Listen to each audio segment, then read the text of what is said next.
Kaixo, Bizkaiko Foru Aldundiaren kultura sailak aurrekontuak aurkeztu berri ditu, irakurketa txiki bat egin dugu horren inguruan, gure hausnarketa eta gure iritzia emateko.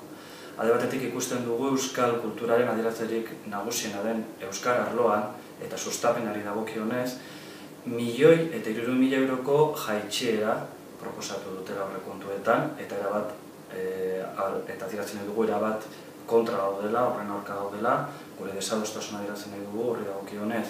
Bestalde ikusten dugu bai kulturekintzan eta beste arloetan ere, beti sustatzen direla eta diruz hornitzen direla gehien, handikeriaren erakusle diren proiektuak. Eta ez, kalean, jendearekin, eguneroko lanean, lan egiten duten erakundeak eta horientzako laguntzak txikitu egiten dira, besteak mantendu edo handitzen diren bitartean.